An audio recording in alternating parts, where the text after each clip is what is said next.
Welcome to the Extra Mile podcast for bar exam takers. There are no traffic jams along the Extra Mile when you're studying for your bar exam. And now, your host, Jackson Mummy, owner of the Celebration Bar Review. Everybody, welcome to episode 245 of the Extra Mile podcast for bar exam takers. This is your host, Jackson Mummy. I'm glad to have you with us. Welcome. Hope everyone is doing well. As this episode is coming out, we're in the middle of April, and there's a lot happening this week. Taxes were due, and the Florida bar results are coming out. So there's a lot happening, and that's just in our world. So hope things are going well for you. If you're waiting for your results in Florida or any other jurisdiction from the February 2019 exams, good luck to you. We will be filling everybody in on results probably in our next episode of the podcast, at least the early results as we begin to see them. Now, I do want to say today's episode is one that I'm really excited about. It's called, Why Is It So Hard to Get Started? We're going to look at some things that really get in the way, that create procrastination, and some ways to break through that. I think you're going to find them really helpful. So if you've been thinking about starting your studies for July 2019 or beyond, and you're having a hard time getting started, stick with us. We're going to give you some tools and techniques to use. But we're going to procrastinate for a minute. Before we get there, I just want to handle some housekeeping and update you on some things happening with bar results in this early part of April. First, the housekeeping. I want to let you know that our episode can be watched on video by going to celebrationbarreview.com/245. That's the episode number. And most of our episodes for the last year or so are on video, so you can just use the episode number and check it out that way. You can also listen to our episodes on Apple iTunes Radio, on iHeartRadio, and on Spotify, as well as a lot of other places where podcasts are syndicated. And if none of those methods work, you can always go back into our archives. You can find those on our website. There's a tab at the top that says podcast. Just click there. We go all the way back to episode number 1, along with the show notes. So make sure you check all that out. I also want to let you know that this episode is being brought to you, as always, by our webinar, our free webinar. It's called Do Something Different. Make the next bar exam your last bar exam. This is a 90-minute look at the 4 steps that successful bar takers follow in order to pass their exam. And I'm really excited because the things that we've been doing in this webinar over the past few years have just been so effective. And now we're seeing people that have gone through that webinar who are now passing their bar exams, and I'm getting the opportunity to interview and talk with them. So I hope you'll check out this webinar. It's really wonderful, and it's completely free. The time of the webinar is Thursday night at 7 p.m. local time. And in order to attend, you do have to register so that we know the right time to start for you. You can do that by clicking on the button here on the show notes page on either the video or audio podcast, or by going to this website, celebrationbarreview.com/webinar. So again, it's celebrationbarreview.com/webinar. You can register, and then we'll see you Thursday night at 7 p.m. It's a terrific opportunity to find out what it is you have to do in order to make the next bar exam your last bar exam. And hey, we even gave you the hint. You got to do something different. So there you go. Hope you'll join us for that. Now, I do want to talk for just a moment about where we are in the bar exam results season, because we've just begun that. In the first week of April, we had at least 3 states releasing results. 2 of them are fairly large states. North Carolina and Illinois both released results. Wisconsin released their results as well. That's a much smaller state, fewer than 100 bar takers there. We can't tell you a whole lot yet about the numbers. Illinois was a non-UBE jurisdiction. This was the last time Illinois was testing in their state-specific format. So they switched to the UBE coming up in July 2019. And North Carolina had just switched to the UBE in their exam. And both of these states have, not as many bar takers, obviously, as Florida or California, but they have a fair number. And from that, one of the things that we can tell you right now is that the multi-state score nationally looks to be at its lowest level in perhaps 20 years or more. It appears from the early numbers that the multi-state, the MBE, that the mean score across the country was quite low. It dropped again even from last year. Now, this is not a great surprise because the February bar exam typically has lower scores than the July exam. The depth of that drop we'll find out more about in the next few days and week. And I'll bring you that information as we begin to get it. But I think it is significant that the number did go down. We know that. The question is, how far down did it go, and what number is it hitting? I'm seeing reports that it may be something equivalent to what we saw in the early 1980s. So that would be a dramatic decline. Now, just because that's happening nationally doesn't mean it's going to happen to you. It certainly doesn't appear to be something that's happening to our students. Our early reports out of a couple of these states have been very good, and I hope to bring you some interviews in the next couple of weeks with some of our successful students in those jurisdictions.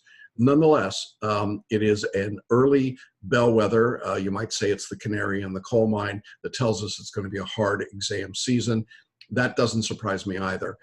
Typically, February exams are difficult, and I think we're going to get the first real indication of that with the February results that come out from Florida. So the Florida February results are due to be released on April 15th. That's a Monday, and we will hold our episode recording, at least part of it, to try and give you the early feedback on those results after they come out on the 15th. So that'll be the first big state that we hear about. Then we will hear later in the month probably about New York, New Jersey, Texas. Those are fairly large states, obviously, that have big results to come in. And then we'll hear California and Georgia later in the season. And of course, a lot of other states that are in the uniform bar exam will be releasing throughout the latter half of April and the early part of May. So we'll keep you informed to let you know what we hear about those. But in the 3 states that did release, the results were not good. Low results, less than half passing in some jurisdictions. So I think that, it's something that creates a lot of apprehension and anxiety on the part of bar takers. We recognize that. My goal here is not to make you even more nervous if you're waiting for your results. It's simply to indicate how important it is to get started early and how important it is to get underway productively. And I think that's a pretty good segue into what we wanted to talk about this week. Now, you may recall in the last couple of episodes, I've been talking about getting comfortable with being uncomfortable. And I encourage you to check out episodes 242, 243, 244, 3-part series where we talked about that concept. And I got a lot of feedback on those episodes. And one of the areas of feedback I got was from folks that said, I know that I feel uncomfortable. I know the things I've got to do, but I am having a really hard time getting started. I just don't know how to get underway, even though I know it's just absolutely critical. And so I thought it would make sense today to talk about why it's so hard to get started, and then give you some tools, some ways that I've found that you can overcome that procrastination or that delay or just that sense of dread that you've got that's keeping you from getting underway and getting started. Now, this would be true whether you're taking the July 2019 exam for the first time. Maybe you're a bar repeater. Maybe you've just gotten results in one of these jurisdictions and now you've learned you have to take the exam again. It's certainly true for those that are taking the exam in 2020 and maybe you're thinking, I don't want to start quite yet. But the truth is, the earlier you begin, the better off you'll be. And so we want to encourage you to get an early start. It's why we encourage people to get into our webinar, to go through that training, to start their studies as early as they can.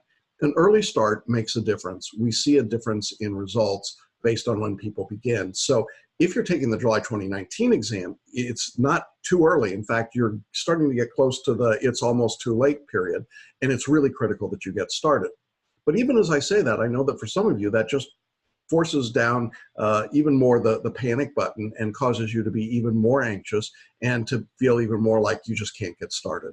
And that's not our goal here. We want to show you how to do that. So I want to talk today about some reasons why it's difficult for bar takers to get started.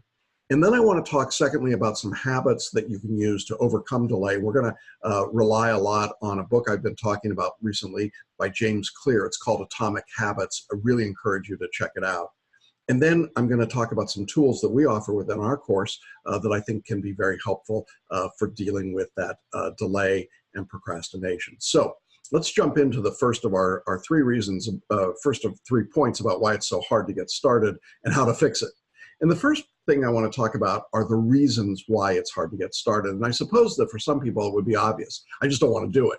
And that's okay, I get that. But I think there's some more deep-seated reasons than that. In my experience of working with bar takers, I found that fear is a huge, huge factor. It's not always the kind of fear that presents itself obviously or presents itself externally, but it's there and it's pretty palpable for a lot of people. What is it that we're afraid of? Well, it depends on the individual, but I think in all of us, there's some degree of fear of failure when you do something like taking a high-stakes exam. Bar takers, for the most part, have never failed any exam in their life. That's how they got into a position to be in law school and to sit for the bar exam. So the idea of failing a test is really an overwhelming problem. If you've taken the exam and failed before, that's just exponentially worse. And this fear of compounding failure gets harder and harder and harder. One of the things I see when someone gets their results and they fail the exam is that often they are so discouraged by that result that they literally can't get past that fear of failing again, and they procrastinate and put themselves in an impossible position with respect to the next exam. If you're getting your results now around the February 2019 exam, for example, you need to get started right away for the July exam. And this would be true in every exam season. You don't get much of a luxury of waiting around to grieve the result. You have to get back up and get underway immediately. But that fear of failure can be a huge obstacle. And I think sometimes you just have to name it. You just have to identify it and say, you know, what I'm really afraid of here is failing again. And that's okay. There's nothing wrong with that. But I think it's important to recognize that it's there. And if you're feeling that, you're not alone. You're not the only person that ever felt that way. You're not an aberration or a freak. It is very, very common. In fact, I'd say fear of failure is probably the most common reason that people hold off and procrastinate. A second fear that I think affects a lot of bar takers is the fear of the unknown. They literally don't know, in a lot of cases, what's coming up. If you're a first-time bar taker, maybe you've been holding off, and you keep hearing the horror stories. You hear people like me talking about results being lower and lower. You hear all of the things that are being said online. You read the snarky blogs, and it just becomes a case of what is coming? What's coming at me? How awful could this thing be? And, you know, we have a tendency in life to take the unknown and make it bigger and more frightening than it really is. Think back to when you first were getting ready to go to law school. You didn't know what was coming. Maybe you'd read some books or seen some movies. Maybe you'd had people tell you about it. I had all of those things happen to me. I had two sisters who'd already been through law school, and that's the worst possible experience in the world because they couldn't resist telling me all the things that were going to happen to me. I didn't want to know. It wasn't helpful to me. I didn't appreciate it. I still don't appreciate it 40 years later. But the point is that the fear of the unknown was way worse than what I actually experienced. If I had just been able to get in and do it, I think, you know, after the first week or 2 weeks or month of law school, I was like, okay, I get it. I see what's going on now. But man, I was a quivering mass of neuroses before I walked in the first day of law school. And maybe that was true for you as well. And I think the same is true when it comes to the bar exam. There's a real fear of the unknown. What is this test? What's it about? What's the right way to prepare? What do I need to do? And there's a lot of competing narratives out there about those things, to be sure. My narrative has been consistent all along, but it's very different than the one you hear from Barbary or Kaplan or Themis or any big box bar review. And so that can be confusing to people. It can be a sense of, well, what am I supposed to do with this? I'll simply say this, that in 30 years of teaching thousands of people to take the bar, I have never found anybody that performed better by thinking that the exam was bigger and more frightening and more overwhelming than it really is. The reality of the exam is that it tests a basic body of skills, and you're capable of practicing and performing those skills if you graduated from law school. And that's the truth. That's the reality. Everything else is just window dressing, and a fair amount of that window dressing is designed to scare people into buying courses. And that's really a sad commentary on my industry, but that's the reality that I've seen. And so if you're afraid of the unknown, let me just tell you that it will be okay. You will survive it. You will get it step by step by step.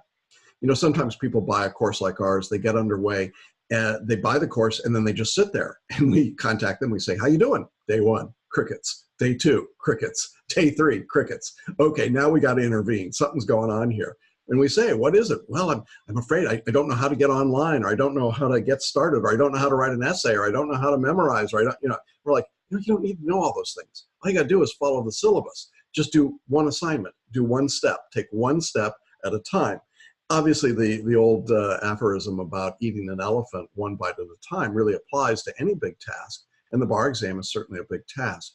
Don't let what you don't know overwhelm you and keep you away from being successful. That fear of the unknown is real and it's legitimate, but it shouldn't be a reason to not do anything. Recognize that every day that you study, every day you get involved, you learn a little bit more. The unknown becomes the known. And that's a really great feeling when you begin to realize that you do know more than you thought you did.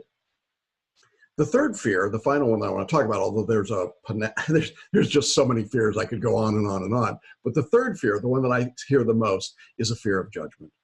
You know, nobody likes to be judged. Nobody likes to be told that they're less than. Nobody likes to be evaluated. I'm not a big fan when people write back and they comment on my podcasts or my whatever. I mean, my voice, my hair, my background, whatever it might be. You know, I don't like to be judged. I don't know anybody that likes to be judged. And the bar exam is the ultimate judgment in some respects. It's the judgment that lets you go forward or not in your chosen career. And so if you're feeling discomfort about this idea of being judged, you're not alone. I think that for a lot of people, the fear of being judged, of judging whether or not you're intellectually sufficient or you're being judged on your ability to practice law, becomes so overwhelming that they literally don't want to begin. The fear of failure that we talked about before, combined with the fear of judgment, just becomes a 1-2 punch that keeps us locked into our position. You might say, well, why would somebody who's afraid of all those things not want to take care of them? And the answer is that we don't consciously make that decision. We make that decision non-consciously. We tell ourselves that we're okay, but non-consciously, our non-conscious brain is saying, well, I am afraid of the judgment and I am afraid of failure and I don't want to look like a fool. And so it's a lot easier to not do anything. And then I've got a good reason, a good excuse for why I didn't pass the bar. It wasn't because I wasn't smart enough or I wasn't capable enough or talented enough. It's because I didn't have enough time. Now, you'll see this fear pop up in a lot of other ways and a lot of other justifications for failure. My bar review was bad. My law school was bad. My family didn't support me. I didn't have enough time. I didn't have enough money. There was too much going on at work. The list of items are endless, and most of them have some kernel of truth. But the reality is that at its core, it's that fear that keeps us from tackling those things and getting them out of the way.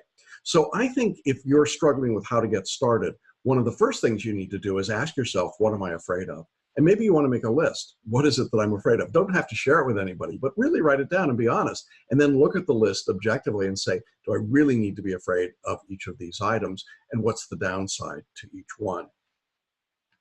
The other primary reason beyond fear that I see as a cause of why people find it hard to get started is simply the sense of being overwhelmed, the scope of the work. This is one of the bigger tasks that most people are going to take on in their professional career, certainly early on in their career. And this would be more true for a 3L or a 4L in some respects than a practicing attorney. Although for many practicing attorneys, it's even worse in the sense that you've got to add this on top of your life and your family and your practice. And so I think for a lot of people, that's a big deal. But the reality here is that the scope of work to study for the bar exam is immense. Most bars in the US take at least 13 or 14 subjects between the multi-state and the state exam. Some have as many as 20 to 25 subjects. That's a huge body of material to acquire at least a passable body of knowledge and understanding in. And it really is overwhelming to a lot of people. Now, I think that the solution for this sense of being overwhelmed because of the amount of information is to get an early start. If you're taking the exam in 2020, as you're listening to this podcast on the day that it's coming out, it's okay to start now. That's a really good idea to start now. Give yourself time to acquire that information. The scope of work is far less overwhelming if you can study it in 5 or 10-hour segments per week for a period of a year. If you've got to study in a 4 to 6 month period, in our course, you're going to need about 20 hours a week, and that's manageable for most people. But when you get less than that 4-month period, you're going to start to see the number of hours go up. And now the scope of work can really be very overwhelming to many people. If you have other responsibilities like a family, like your practice, like your community, like your job, but you have to balance while you're studying, you can get overwhelmed really quickly. And so I want to talk about some habits you can create to help deal with that sense of being overwhelmed, because there are some ways of breaking it down that make it manageable and workable. And that really leads us to our second point, which is what habits can we create that will help us overcome procrastination or delay? Now, as I said, I've drawn a lot of this material from a book I photo-read recently that I really encourage you to check out. It's called Atomic Habits by James Clear, and we'll link to it in the show notes. In this book, Clear talks about a lot of techniques and strategies for creating small habits that he calls stackable, habits that you put in stacks, like Legos, I guess, in order to create new behaviors based on small habits. That's why he calls them atomic. And he's got some real wisdom here, I think, about how to get involved in breaking down this procrastination and delay in any setting. Now, there's a lot that he talks about, but I want to focus on just two ideas right now. The first is this idea of finding a new, basically a new stimulus and a new response. There is something called the stimulus response cycle that Clear talks about, and it's great information, and you should certainly check it out. But for our purposes today, I simply want to create a formula for you, and then we'll try and fill it in. Here's the formula. When situation X, we'll fill that in, situation X arises, I will perform response Y. So again, let me say it. When situation X arises, I will perform response Y. This one statement, if you'll write it down and use it, can help you get started in a remarkably easy way. This is what's called an implementation intention. It's very simply that when a certain stimulus occurs, I'm going to perform a certain response. So when my phone buzzes, I'm going to pull it out of my pocket and look at it, right? Or if I smell chocolate chip cookies, I'm going to go eat one. I think there are different things.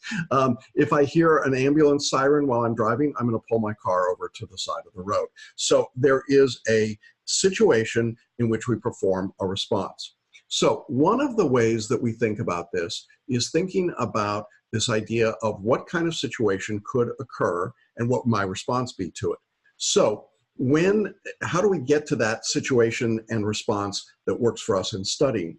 Well, we have to go one step further to this idea of finding a certain kind of behavior at a certain time in a particular location. This is the implementation intention, and it builds on this idea of situations and responses. So again, here's the statement that we're going to use and we're going to build on. I will do X behavior at X time in X location. Very simple. I will do this behavior at this time in this location. Now here's how that plays out for study. You could set up an intention that says, I will study torts for 60 minutes in my bedroom. Pretty simple, right? What you're doing is you're saying, here is the behavior. I'm going to study torts. I'm going to do it for 60 minutes, so at a time, or I might say, for 30 minutes or whatever it might be. And I'm going to pick a location in my bedroom, at the office, at the back porch, on my desk, at my desk, whatever it might be. But you set a behavior, a time, and a location. Now, why do you want to do that? Well, interestingly enough, studies have found that when we set a certain time and a certain location, we tend to show up for those things. So perhaps you've had the experience of setting an appointment to come back and have doctor's work done at a certain time, or a dentist appointment at a certain time. Studies show that we're more likely to follow through on those things when we set a specific time and a specific location.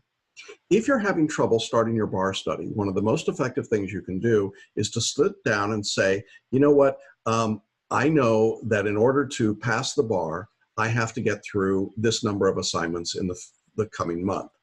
So I break that down week by week, day by day, and I say, I will study blank at blank time in blank location. By doing that, you're giving yourself the command that makes it possible to start moving progressively from step to step to step. If you have trouble doing that, then I'd go back to step one. What is it that's blocking you? What's the fear? What's the scope of work that seems to be overwhelming you? But my experience has been that when people start to break their studies down this way, it's pretty manageable. So if you put into your schedule that you're going to study the bar exam on Wednesday for 60 minutes in your office, it's more likely to happen than if you just say, I'm going to study for 5 hours this week on the bar exam. And the more specific you can be about your study, probably the better. But here's the caveat. You don't want to say, I'm going to study torts next month on Wednesday from 5 to 6 p.m. in my office. Why? Because too much happens in that intervening time. I really like setting up these structure of schedules in about a rolling 7-day period, because I think you can stay pretty current within 7 days. But if you get much beyond that, I think it's hard to be successful. So again, the idea is I will set a behavior at a certain time in a certain location. Very, very powerful technique. Then Clear goes on to talk about something he calls habit stacking.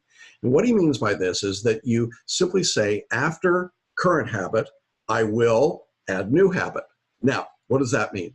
Let's say that the habit you've created now is that you're going to read torts for 60 minutes in your office. That's your current habit. And you've turned that into a habit. You know it's set up and you're going to do it. Now the next habit you want is to mind map it, to take notes. So you say, after I've read torts, I will spend 60 minutes creating a mind map of that subject in my office. Now we've taken a new habit and we've stacked it on top of the old one. So the first habit was to do the reading. The next habit is to do the mind map. Then we can stack another habit on it. After I've done the mind map, I will spend 60 minutes listening to the torts lecture and enhancing my mind map in my office at my desk. You see what happens. We start to create these longer stacks of assignments and work that we do. Now, if you look at our syllabus and study guide, you'll see that it's nothing other than stackable habits. What we've done is to take the habits and stack them on top of each other. You're going to do one thing, then the next thing, then the next thing. Then you go back and you do it again. The habit, it repeats itself over and over again. Now, why is this important? Well, imagine if I said to you, learn torts. Jackson, how am I supposed to learn torts? Yeah, it's a really tough question, isn't it? But if I say to you, what I want you to do is to read torts for 60 minutes, and then I want you to mind map it for 60 minutes, and then I want you to listen to a lecture for 60 minutes, and then I want you to do practice questions for 60 minutes. Each of those separate pieces, if you schedule them and set them up separately, becomes doable. They become manageable. It gets to this scope of work problem, and it becomes something that, instead of being overwhelming, becomes something that you can hold on to and say, you know what, I think I can implement that new behavior. And that's why our atomic habits become so powerful in my mind, because we break things down to these smaller pieces and work through those pieces. We even use atomic habits in our writing style. We actually teach people to write one paragraph at a time, one sentence at a time, so that they can simply stack those sentences on top of each other or those paragraphs on top of each other. It's diabolically simple and diabolically effective. So the idea here is that we start from the broadest level. When situation X arises, I'll perform response Y. We start with that, and then we go to, I will do a certain behavior at a certain time in a certain location, and then we stack, after the current habit, a new habit.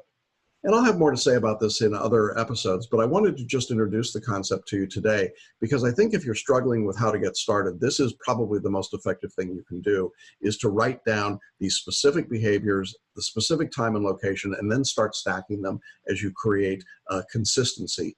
And as you create consistency, what you'll discover is that it really becomes a brand new habit. It's a stacked habit, and it works pretty easily.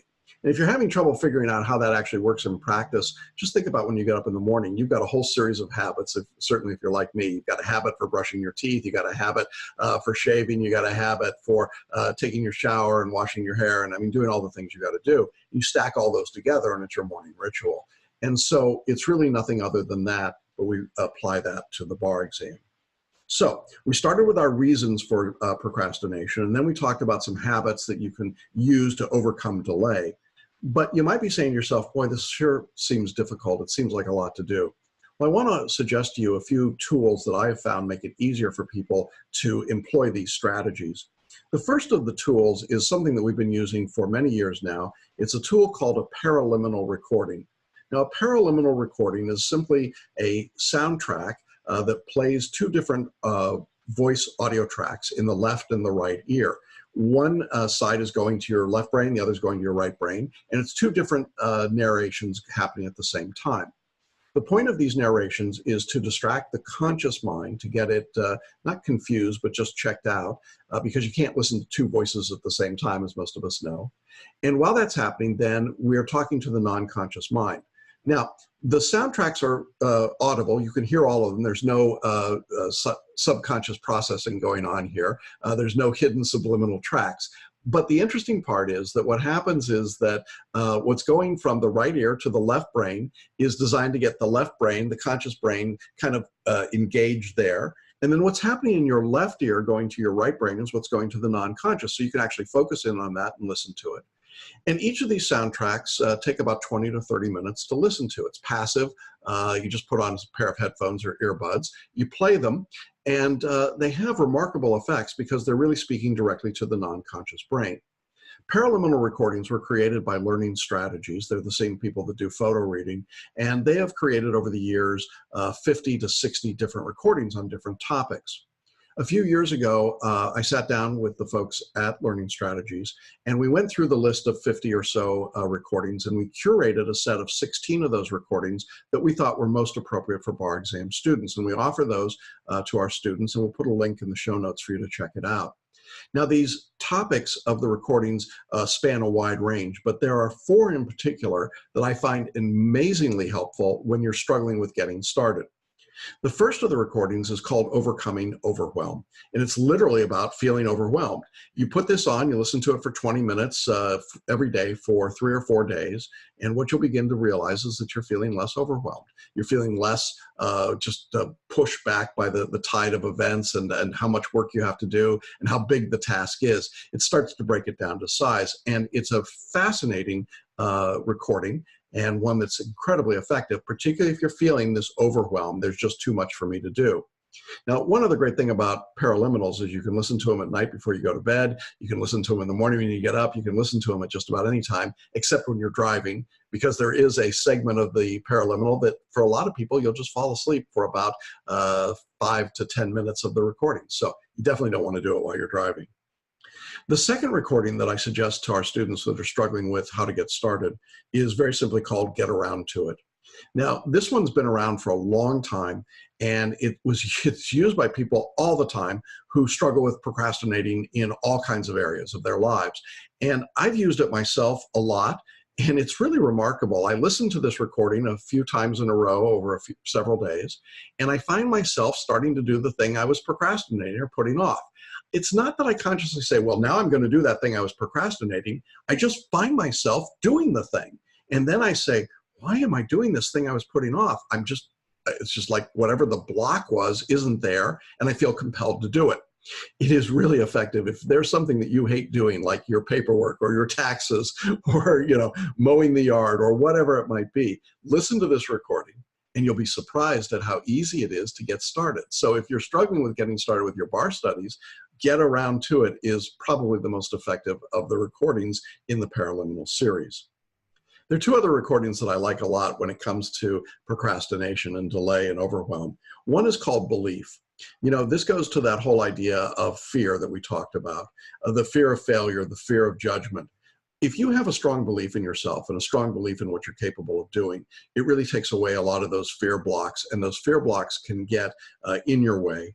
And so I find it very effective to listen to this recording whenever I'm afraid of something, because my belief is really what's keeping me from being able to move forward. So if you find yourself truly afraid, Belief is one of the strongest recordings I think you can listen to. And it's great for lots of reasons, but certainly anytime you find fear to be a barrier in your life in any area, this is a great recording to listen to.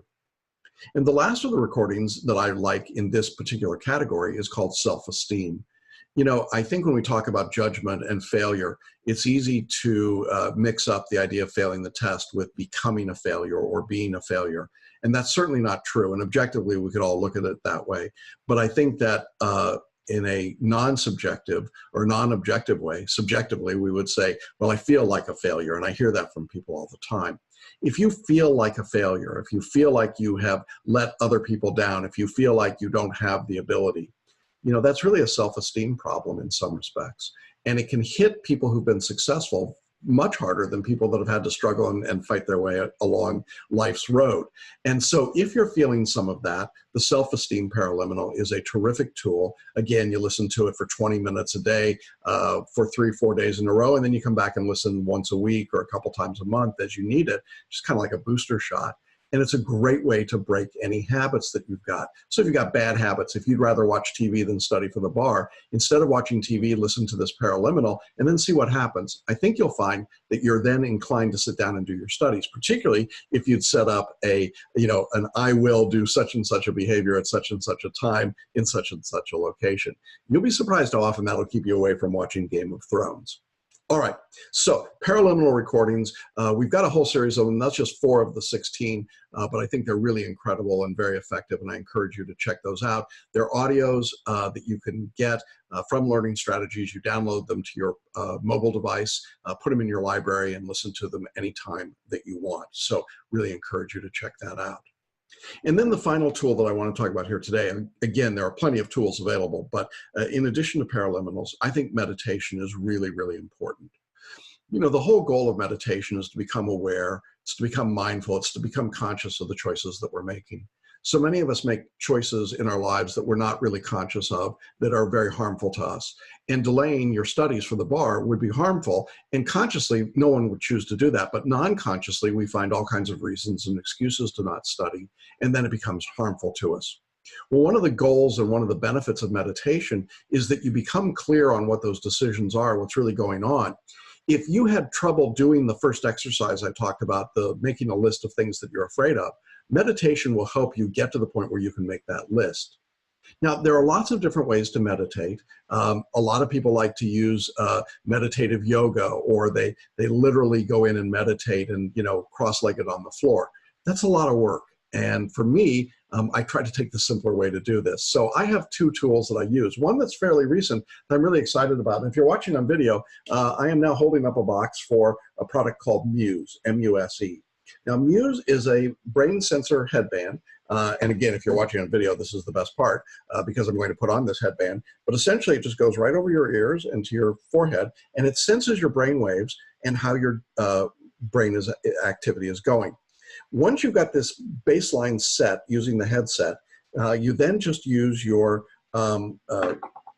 basic app on your phone, your iPhone or your Android phone. And it starts to measure using a soundtrack, a series of different soundtracks, and you can set the time for as long or short as you want. And here's what happens. When you're agitated and your mind is restless and anxious, you're going to hear thunderstorms and lightning and big waves rolling in and bad weather. As you start to calm down, the weather calms down, and when you're really calm, you'll hear birds chirping in the background. Now, I know this sounds really silly, but it counts the number of birds you hear, and it tells you how long you're in the calm state, how long you're in the neutral state, and how long you're in an active state. And I got to tell you, I've become obsessed with how many birds I get. The more birds I get, obviously, the better. And I really want to hear those birds. But it's a great way to give you immediate feedback on how you are responding as you meditate. You're really just focusing on your breath. And these are guided meditations, but you can also turn off the guide and just listen to the soundtrack and listen to the weather as it comes in. It is a fabulous, fabulous product. We are excited. We're an affiliate for these folks because I like the product so much. You can see that it gives you sounds of a beach or a rainforest, and it's just, it's awesome. So we're going to link to it here. We've got a special price on this, savings for you. You just buy the headset, the app is free, and they update it periodically, and I really like it. It's called Muse. You can find it at muse.com, but literally even 3 minutes a day just to get started. And I have a lot of students that have started at 3 minutes, and then they go up to 5 and 10, and on from there to 20 or 25, 30 minutes a day. I think it's really, really valuable, and you can do that at any point of the day or night, and so I would suggest that. Now, if you want something even easier than that, and there is something easier, there is a product called Holosync, produced by Centerpoint Research Institute. And we've offered Holosync to our students for over a decade now. I love Holosync. It is a series of recordings. You literally just play it on your device, on your phone or your pad or your laptop, and put it in your headphones. And it uses binaural beats. Again, the same idea as the paraliminals, 2 different soundtracks or different sound waves going in the left and right ear. Now, what's happening here is that in this soundtrack, which is just a nice Chinese water chime and the sound of water flowing, they're produced at different brainwave frequencies. The brain tries to equalize these 2 frequencies between the left and the right brain, and in doing so, it creates the effect of a calm meditative state. And you don't have to do anything. You can be asleep when it's happening. It meditates you. You don't have to meditate it. So if you find it difficult to focus on your breath and meditation, then Holosync is a great, great tool to use, because you just put it on, listen to it for half hour or an hour a day, and it will meditate you and give you the same benefits of meditation. And the reason that we want you to meditate is because we want you to get clarity on what you're doing and why you're doing it. If you're having trouble getting started, there is a reason. Maybe it's something I've talked about today. Maybe it's something completely different. But I have found that when people meditate, they get a lot of clarity and a lot of insight as to what it is that's really holding them back. And then they can start to deal with it. Often they use meditation to find what the problem is, and then they use a paraliminal to start to address that problem. I'm afraid of failure, or I'm overwhelmed with what's going on, or I just don't believe in myself, whatever it might be. Or I've got anxiety about the process, and there's a paraliminal for that. So these tools working together can be extremely effective and helpful for you. And again, we'll link to all of the tools that I've talked about today, but I certainly recommend the paraliminals, the Muse meditation system, and Holosync. They're all really, really powerful ways to help you get at what's causing you to delay. Well, really, when we look at this idea of why it's so hard to get started, I think that it's critical to recognize that if you're feeling that, you're not alone. It's a very common problem, but it's one that can be solved. It's one that can be managed, and it really comes from having this understanding of what's stopping you and then working to resolve it. The techniques of habit stacking can go a long way to doing it, and the tools of paraliminals and meditation can make that process even easier. So I encourage you to try all those things out and let me know your results, and let me know what's happening as you get underway. Well, that's our message for today. Been great to have you with us here on the podcast. Again, we're so thrilled that you're here. If this was your first time on the podcast, thanks for joining us. Look forward to your honest rating and reviews. Like I said, I don't love judgment, but I want your honest rating and reviews on iTunes, and we'd love to have you do that. Don't forget that we've got our free webinar coming up Thursday night at 7 p.m. local time. You can register by going to celebrationbarreview.com/webinar or by clicking the button here on the show notes page. We'll be back again next Wednesday with more information about the bar. We should have results in from Florida. We'll let you know what's happening there. And we wish good luck to everyone, regardless of your jurisdiction, who might be waiting for their results. Thanks, everybody. We'll see you again next week. Thanks for listening to the Extra Mile podcast for bar exam takers at www.celebrationbarreview.com.